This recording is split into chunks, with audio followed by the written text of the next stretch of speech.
My wife Rachel, 35, and I, 35 male, have been married for many years now, and we have a daughter, Leah, teen female. I'm not proud to admit it, but I had another child while I was married to Rachel through another relationship. That's Aiden, tween male. I kept it a secret for them, and I paid child support to Aiden's mother. I was meeting absolutely all of their expenses. She had a good job too. She passed away recently and Aiden was alone. I didn't want my son to suffer like that without any parents. The reason I didn't reveal his identity to Rachel and Leah was that I didn't want to cause a fight, but now I had no choice. I went through all the proper procedures to get custody of Aiden. Recently I made him live in my house. My wife and Leah did not take it well. They went ballistic when they learned about him, and Rachel screamed how I shouldn't even dare to think of letting him take a step inside.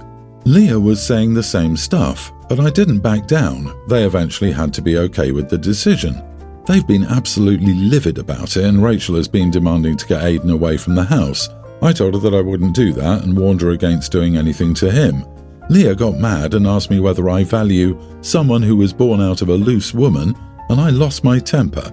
I got up and told them to get out of my house if they didn't want to reside with Aiden.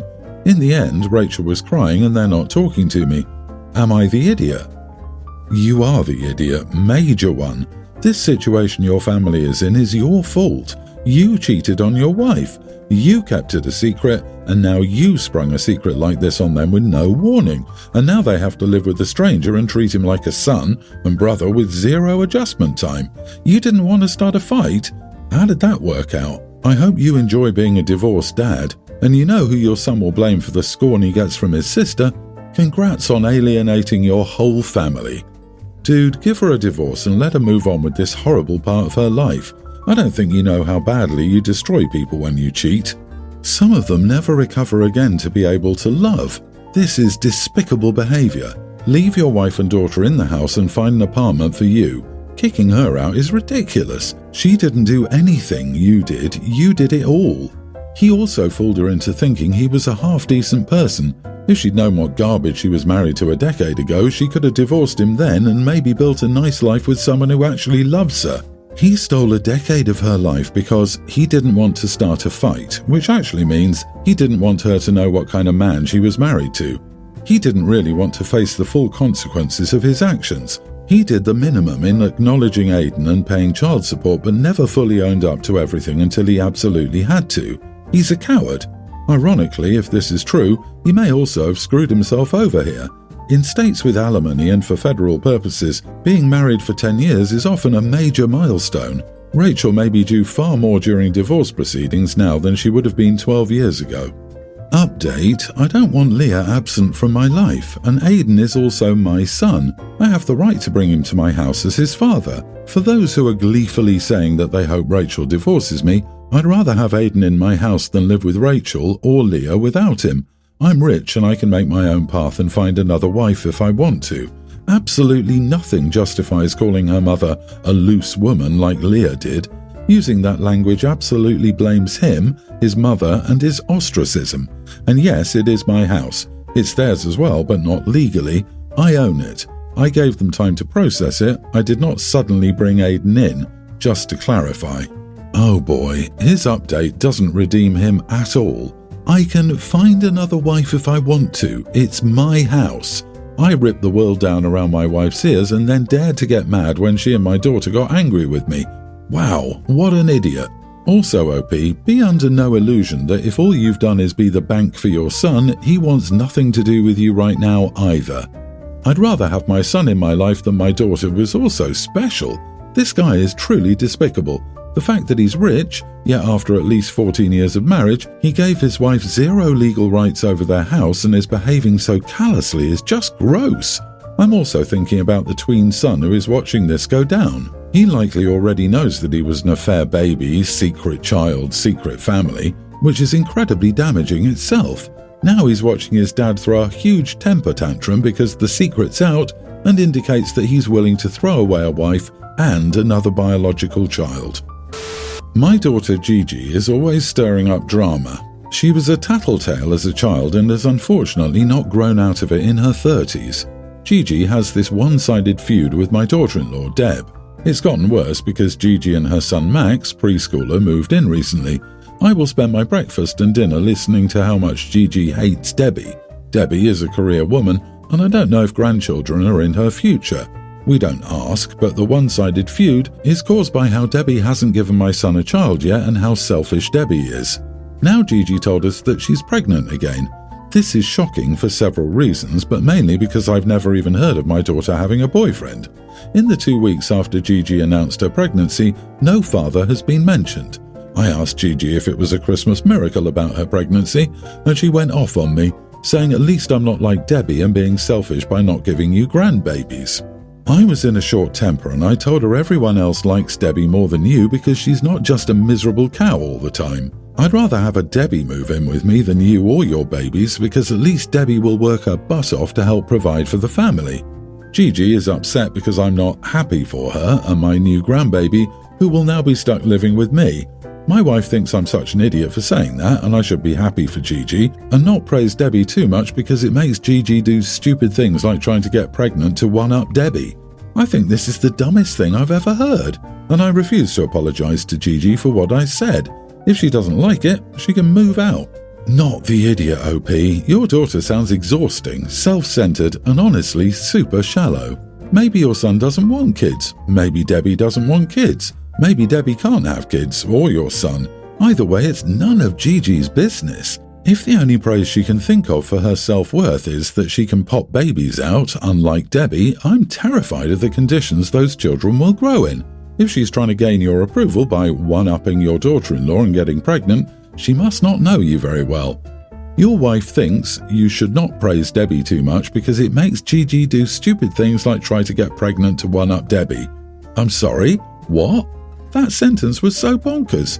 Your wife is unhinged, and so is Gigi. The time has come.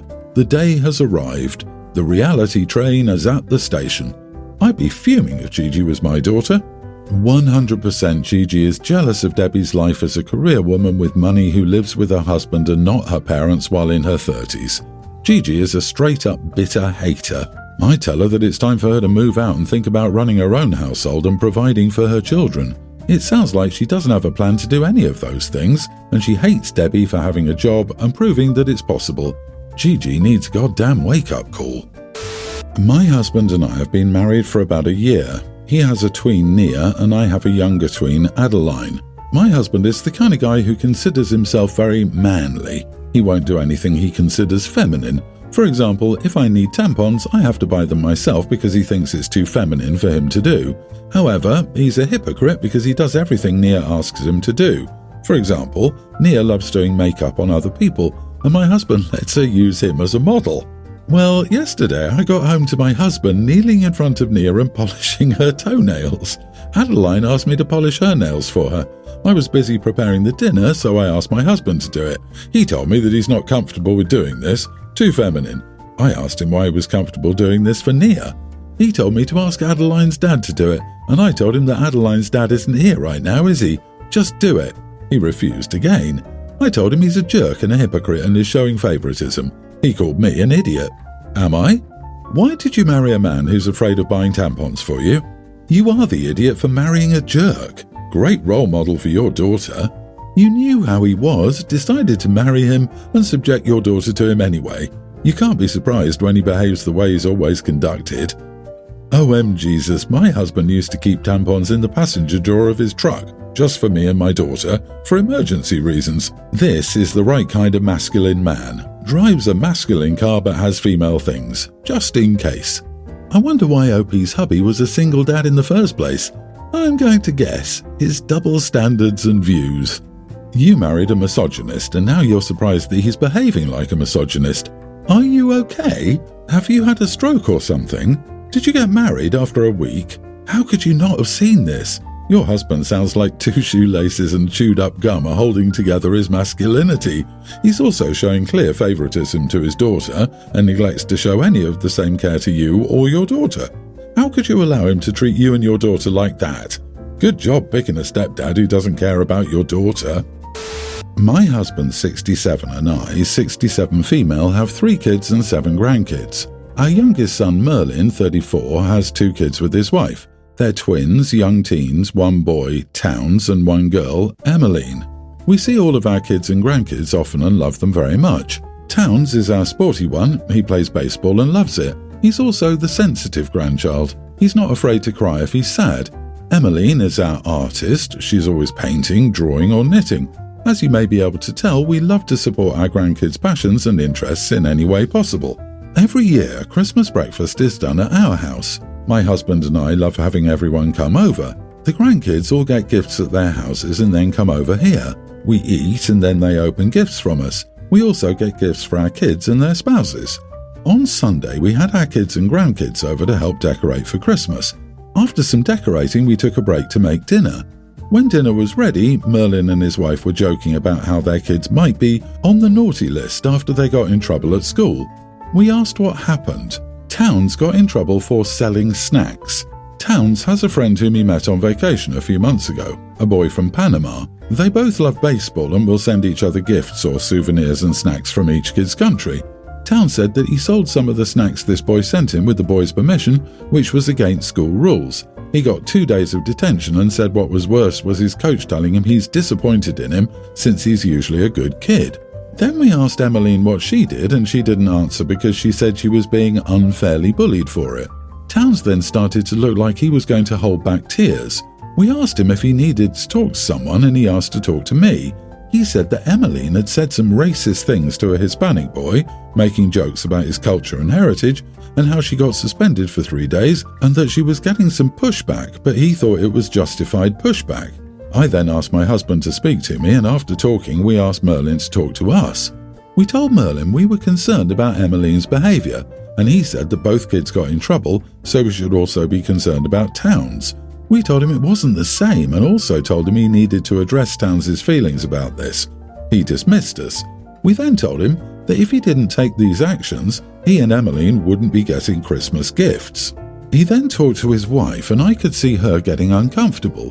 When they got home, he called me to say I was acting immature and overstepping my bounds. He said that he's the parent, that he and his wife get to call the shots in his house, and that we were being petty.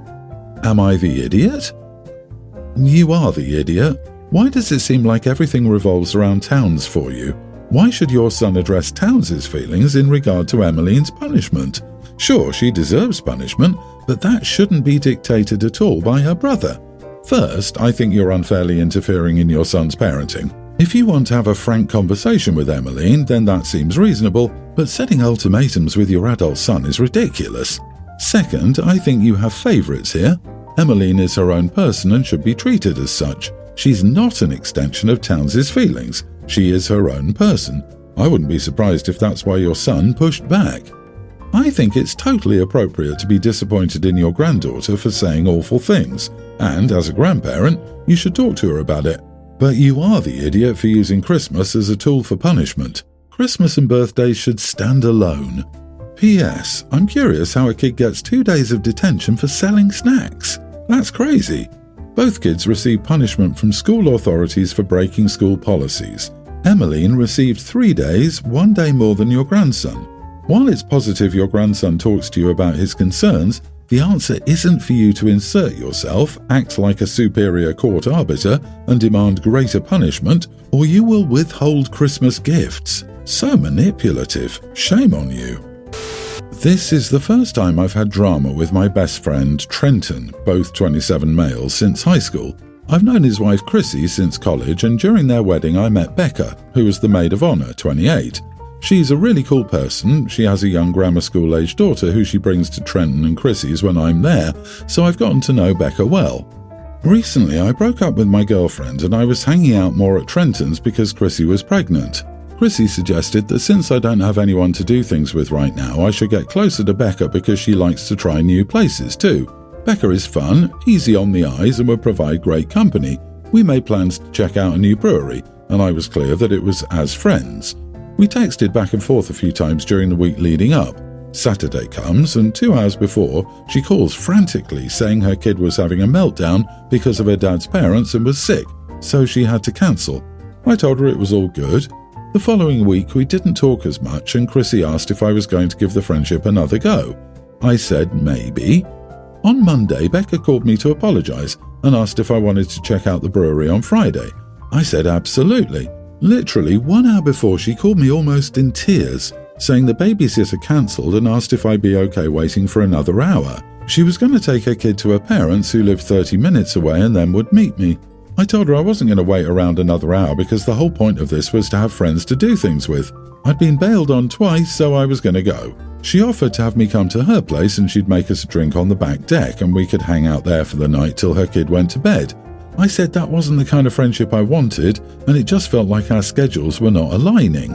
I wanted a friend with whom I could do things consistently. My time is valuable, and I made plans that fell through 2 weekends in a row. I said maybe there was too much baggage here. She apologized and said she wanted to make it up to me. I said there was no reason to do that, we could just be casual friends like before, but if she ever wanted to hang out late at night, when she had more time, then she had my number. That was the end of it. Well, starting on Monday, Chrissy has been angry with me. I stopped at their place last night and she had comments for me. I told her my side and she said I knew Becca had kids and that things would pop up. I said I knew they would, but I didn't and my time was wasted. While Becca was cute, her lifestyle is not something I'm into, so we could go back to the way things were. Chrissy kept going at me in a way I'd never seen before. Trenton and I gamed last night and he said she's still mad, but he thinks it might just be pregnancy hormones. Am I the idiot? On the surface, this seems like you might be in the clear.